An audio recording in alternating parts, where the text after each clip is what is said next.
how did I conquer it? I mean, I just did it. I think I did it before I had a chance to start worrying about it.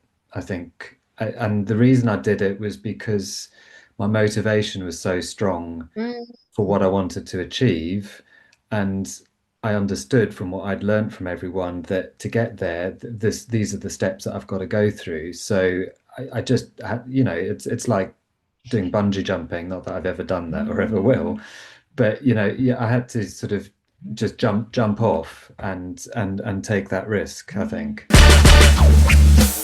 Welcome to today's episode of The Power Shift. And today we will be focusing on pioneers in health tech.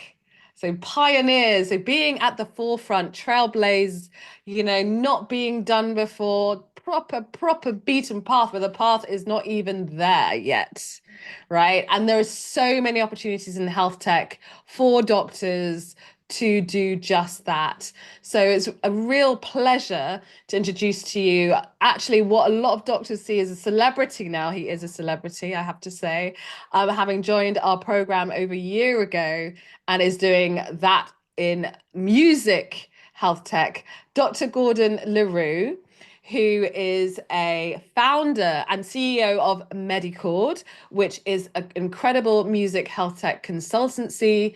And he is also a GP partner and a faculty, one of our transformational career strategists on our program, having graduated from the Doctors in Industry program in March this year. So, welcome. It's such a pleasure to have this conversation with you.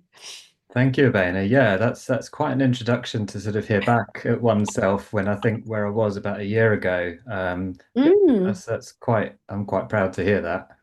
Yeah, well, I think it's really important to say that back to you because it's only when you've heard it from others, you're like, oh yeah, I did do that. Oh yeah, I have made that journey. Oh yeah, it is super cool. Because yeah, and don't underestimate some of the real challenges, the day-to-day challenges in getting this done and moving forward. It's hard, but when you look at the bigger picture and look at how people see you, like they just, I mean, like as I always say, we always say to Gordon, like we have doctors name dropping Gordon who are like, he's never met them. They're like, oh yeah, I want to do like music health tech like Gordon LaRue. Anyway, let's just get started to like how you ended up here.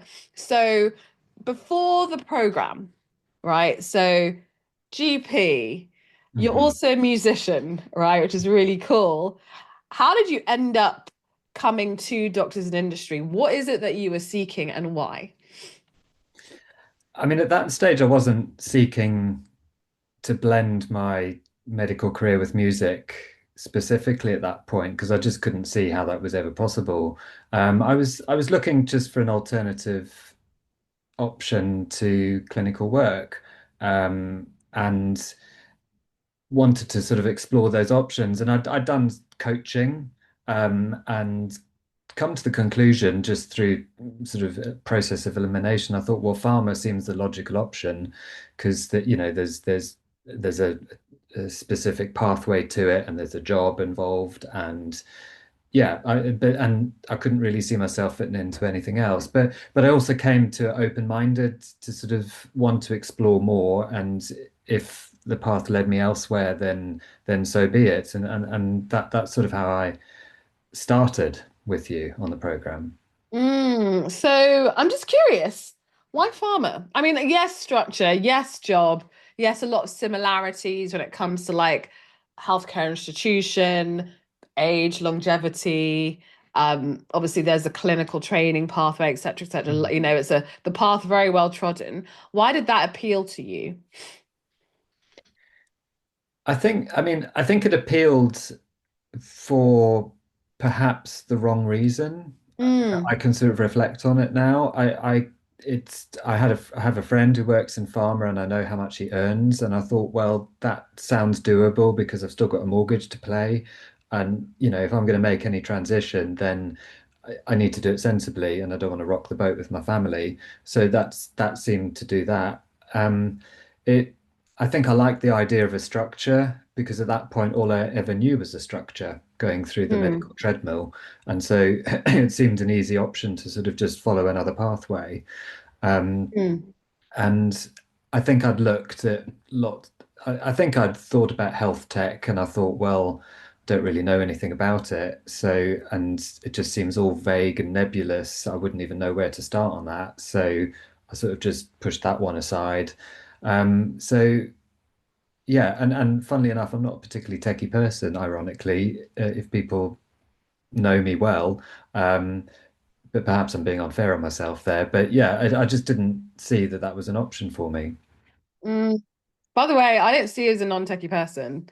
Like, even the new things we introduced to you, you've like got on it. So Well, don't say I'll tell that. you a funny story. The Yeah. at work, people joke to me that it literally took a pandemic for me to change from my old tiny little phone to get a smartphone. I was the last one to do it, and now I love it. Well, you did it. You I did did it. it. You're Yeah. here. So I hear the structure, financial stability is important. It seemed like the easy option, but it's interesting that you were also, been behind that, around that, also open to other things. So I guess the question is, once you joined the program, what actually changed? Why did you move away from that farmer? Because that happened relatively quickly. I remember you saying, actually, I've Mm. decided. I'm Hmm. not going to go down that route, and I'm not Yeah. sure which route now. So, like, how did you get there? Like, what happened? I mean, I think I threw myself into it from the beginning Yeah. and really just owned being this farmer person, and put myself on LinkedIn and just went for it and decided to sort of live the experience. And through living that experience and going to a conference to do with it and stuff like that, it just didn't sit well with me. Mm, And I remember then having a conversation with you at one of our sort of strategy meetings where in your very good way that you do it, you sort of probe deeply to my core and sort of pulled out this music thing, that I hadn't told you about before, and that was that sort of almost that green light to say actually it's okay to sort of you know identify yourself with that and make something of it. And I mean, I had in the background, to be fair, had heard of music health tech as a thing because I think I'd just Googled it and some companies had popped up, and I sort of thought, oh well, there's not many of them about, and how am I ever going to fit into that? So again, I just cut that one off dead in the water again. mm. I didn't see that it was an option for me. I didn't allow myself to go down that route. So this was before Farmer, Yeah. or was that just Or okay? yeah, before or during or somewhere around that time. Yeah, it was in the back Mm, of my mind a little bit. yeah, I just okay. it was the mindset, as you say, that my mindset was closed to that as an option, Hmm. um, and it was that shift in mindset that allowed me to see that I could actually go down that route and then flip, about turn and refashion myself on LinkedIn Mm. as the music health tech, expert and carve this new route out for me myself because there wasn't any model that I could base it on really. Yeah, I mean, it's so courageous and incredible and just really inspiring because this is the route that most doctors will never take, right? And as you said, like most doctors, you said pharma was your first choice, because it seemed like the obvious thing that most doctors would do, stability, all of that stuff. Um, and it's as you said, the easy option. Right? But I'm really glad that you also described that having thrown yourself into it and took ownership and authority, and which is we know is part of the process. In order to do your market research and to engage, you have to own your identity. You said, well, it didn't sit well with me, right? And it's interesting because when you did come up with music health tech, it was like, wait, where did that come from? But it's interesting. It was actually in the back of your head, and so what gave you permission to actually go for it?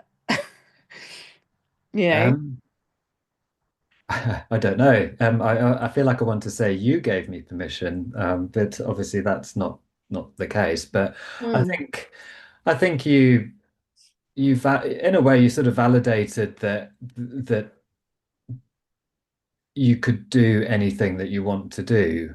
And it just sort of allowed me to sort of think, actually, yeah, I can do anything that I want to do. And this is something that I do really love, and suddenly realized that I could make something of it.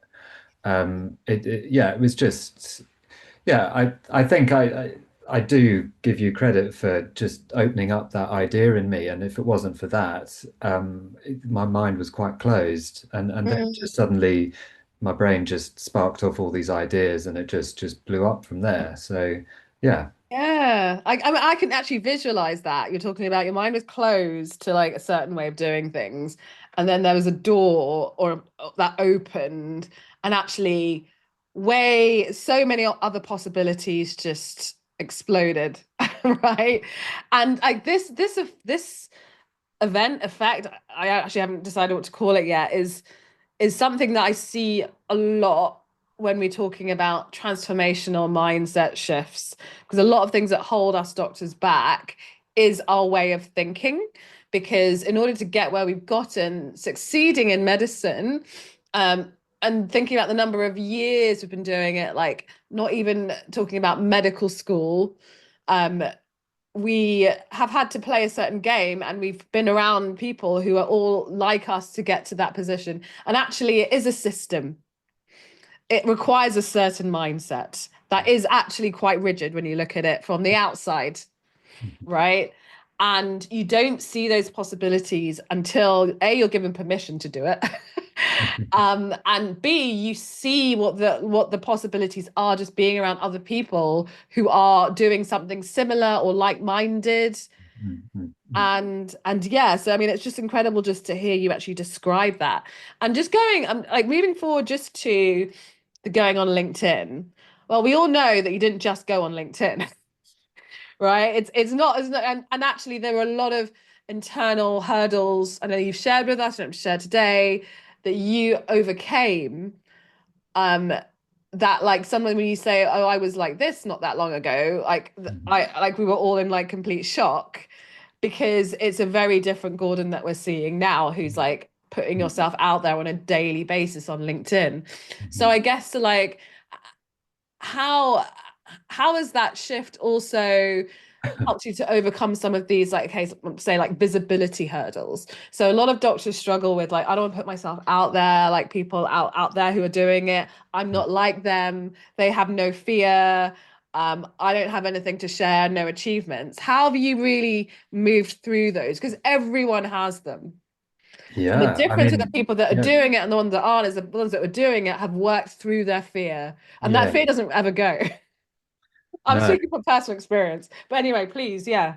yeah, I absolutely agree with you. I mean, before this, I was not on social media, full stop. Facebook, nothing. Absolutely, you wouldn't see me on the internet at all. Um, and as I think I've said to you before, I've sort of come from a place of being quite socially anxious coming out of the pandemic and all the problems that that sort of created for a lot of us. So I was bringing that baggage along with me as well to have to sort of conquer to be able to go onto social media and LinkedIn. I mean, I think in many ways LinkedIn is almost a safe option because it's a business platform. So you've got that level of social protection in terms of how you put yourself out there. So that is a degree of reassurance for anyone that might struggle with that. Um, I think. And how did I conquer it? I mean, I just did it. I think I did it before I had a chance to start worrying about it.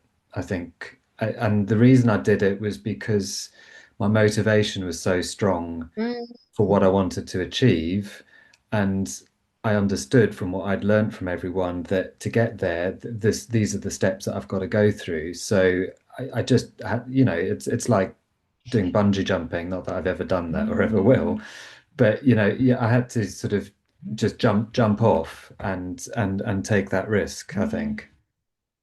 Yeah, it is like a leap. It is like jumping off a cliff and trusting that that rope isn't going to break, Yeah, basically. yeah. And you will kind of bounce higher than you were when you Hmm. first started.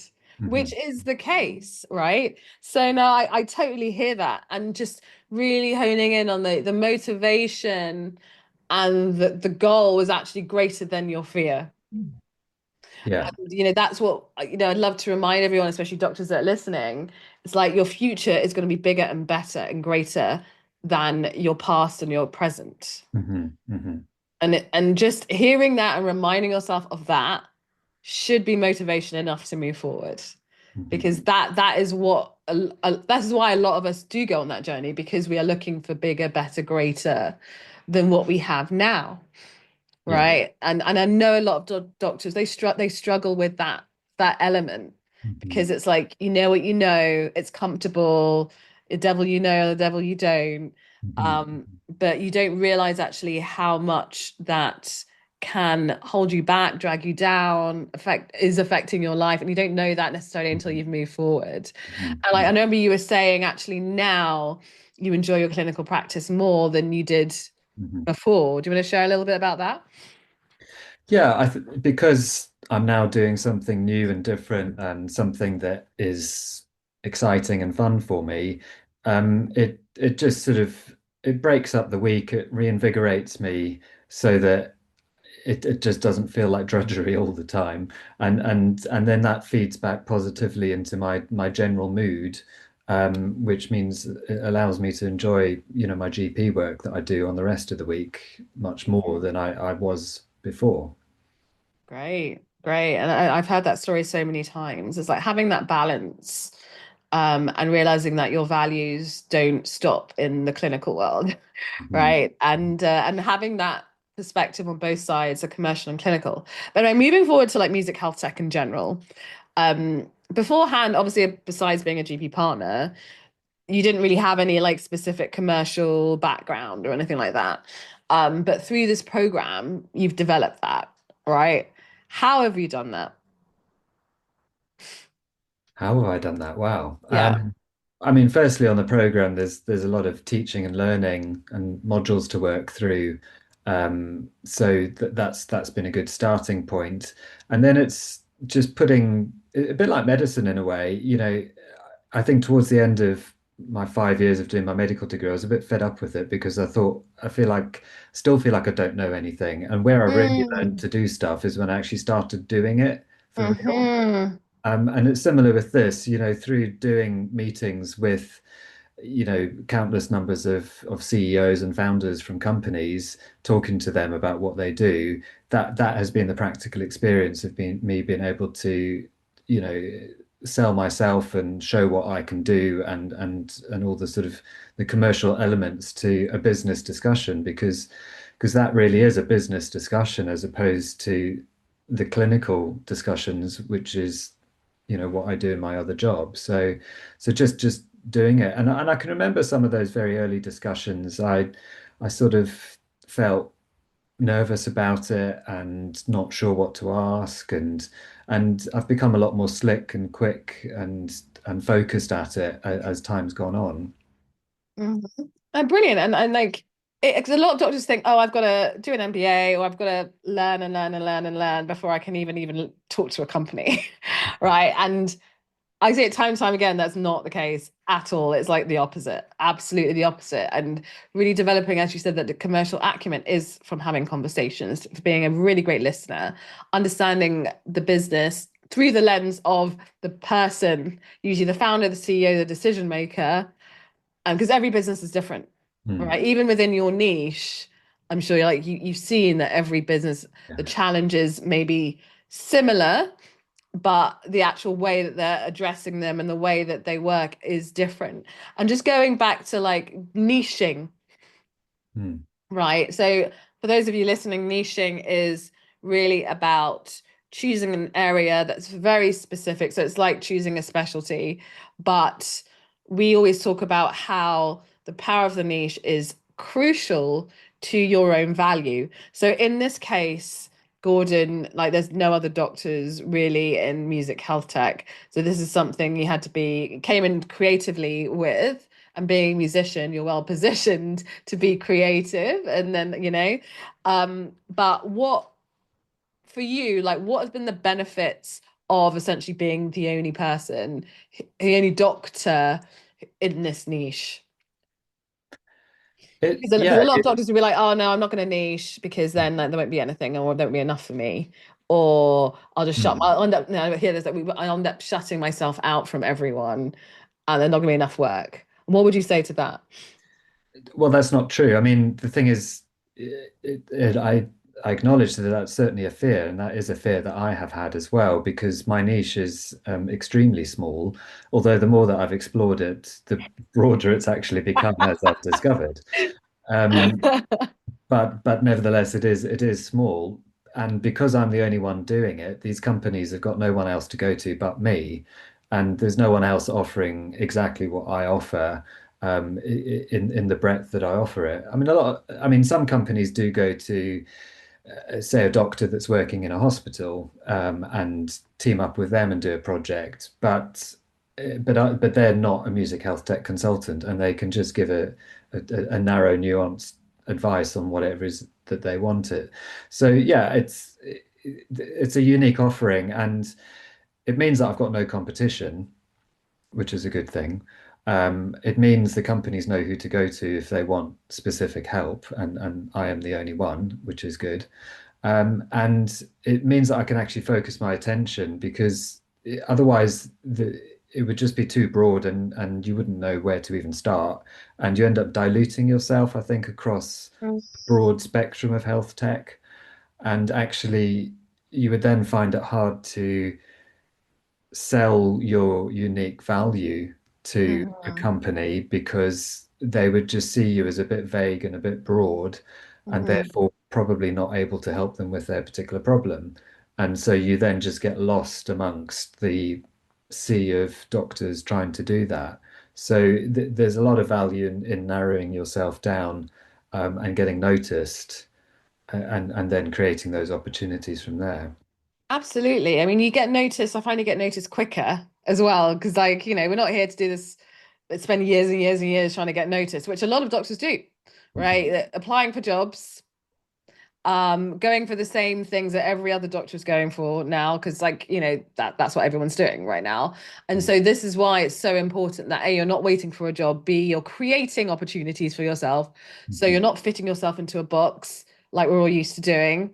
It's the other way around. You're cherry picking. I kind of see it like in A&E where, well, we weren't allowed to cherry pick, but sometimes I did. Where like you have a list of files and you're like, I'm not sure, do UTI, UTI, UTI, resus. I love resus, so I'd be like straight over there.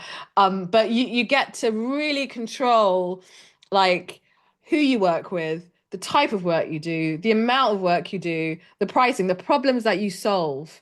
And Mhm. even within the niche, there are different types of companies. You've got startups, you've been speaking to big or like multinational organizations, Mhm. and so you've got that diversity within it. And say, for example, I know you had a lot of doctors who are like, I can I get in and have some of this?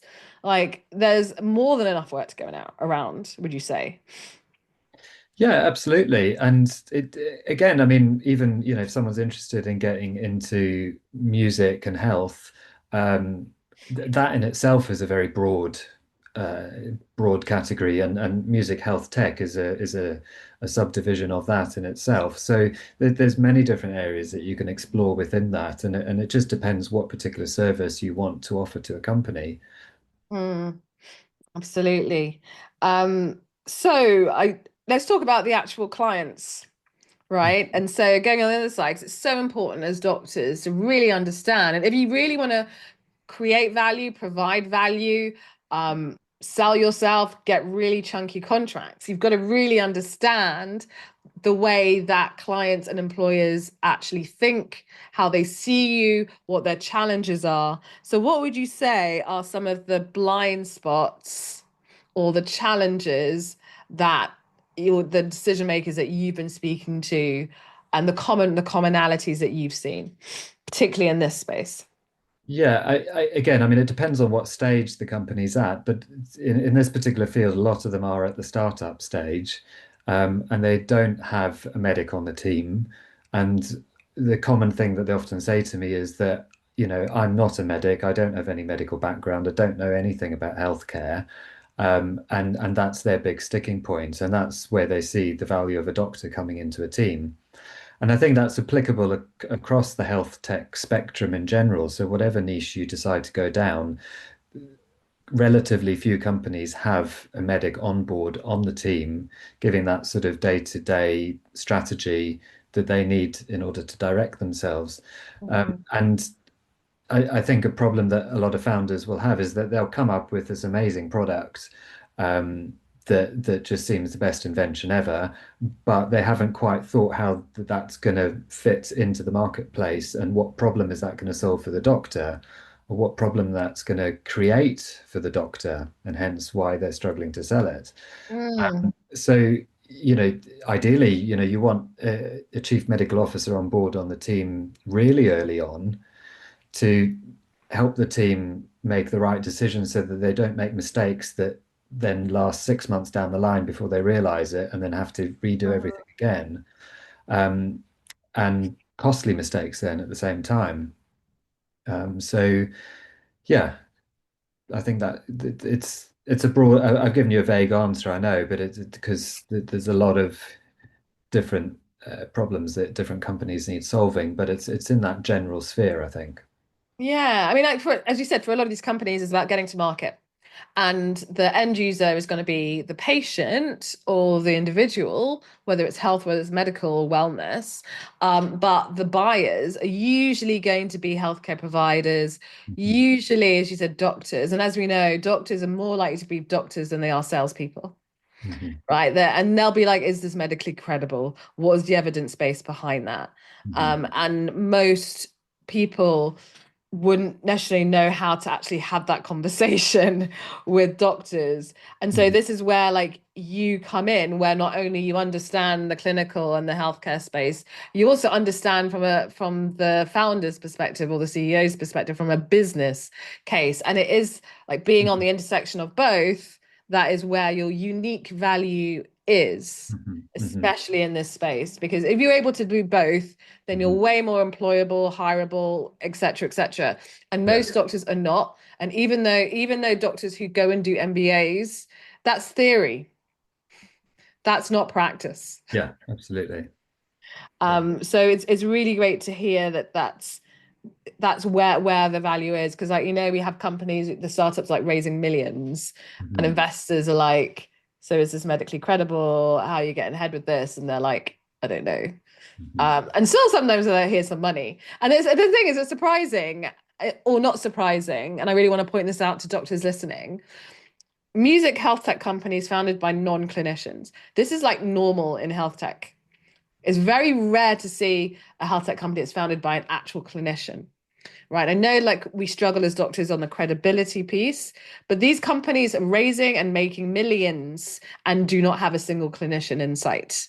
So I really want you to kind of absorb that and see like actually what does that mean for you? Where's the gap in the market, the opportunity? But if these people are doing it, then why can't you? mhm, Because we say, oh, we can't do that, we're not credible. And this is the institutional mindset speaking.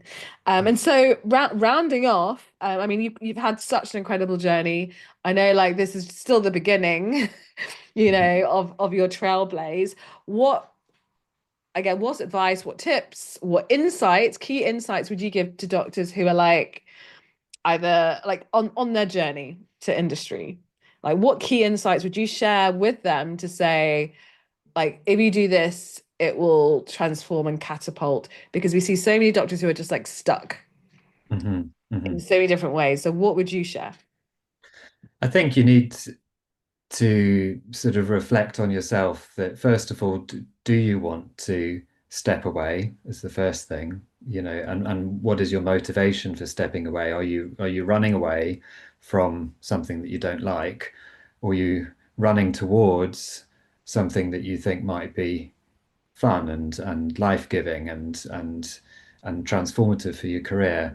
And I think if you're still stuck in with wanting to run away from it, then I think you're going to struggle to move forward. So that's the first thing. And I had a little bit of coaching before I came on the program, and I think that sort of helped to sort of shift my mindset from the negative to the positive. So that's the first thing, and then it's really just searching really deeply for what it is that rocks your boat, really. What gets you up in the morning, and it doesn't have to be a medical thing, because ultimately this is non-clinical that we're looking at. And because our minds have been so stuck in medical, we find it hard to realize that actually we have got a life outside, and how can I bring elements of things that I enjoy as a person into what I want to do in the future. And that was my realization. You know, I've been trying for years to try and mesh together music and health, and have not really worked out how to do it until now. Mm. And that's what's keeping my drive going forward from here. Wonderful. And like time is precious. You know, we don't know how long we have in life in general, right? Mhm. And so like we were having a chat on our WhatsApp group for this event coming up for the Leap. And there's so many doctors that are like, I've been thinking about doing something for years. And I said, oh, the longest I've heard of is 9 years. And then someone on our group was like, 21 years is I've been thinking about it for 21 years. And someone else said 22 years. And I was like, okay. But that's not unusual. Mhm. And Mhm. it's scary, it's shocking, it's sad, but it's great that these people have moved forward. But I'm Yes. always asking the question, how do we help more doctors move forward in one way or another? It does not have to be program, but like it's actually taking action Mhm. despite the fear. And I think the key is like hearing your stories, hearing your journey, but realizing your future is going to be amazing. It's going to be incredible. It is incredible and it's waiting. It's waiting now and it's been waiting. It can wait for another 10 years, maybe or not, right? And if that isn't much of a motivator, also think about the people that you want to really help and serve needed you yesterday.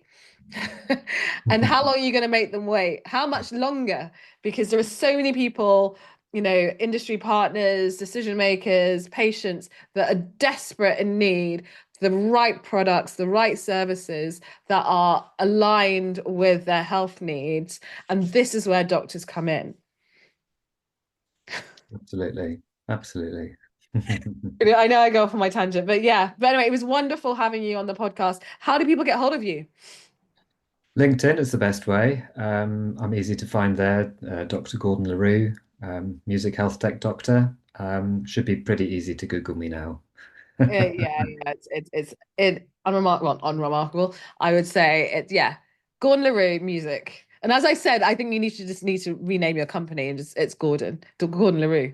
You know, that is the brand. Elevate Yes, your brand. It's your name. You know, that is you. So great. Anyway, thank you so much, Gordon. And I'll be seeing you like all the time because that like we hang out. All cool. Pleasure. Thanks right. a lot. Take Thanks. care. Take care.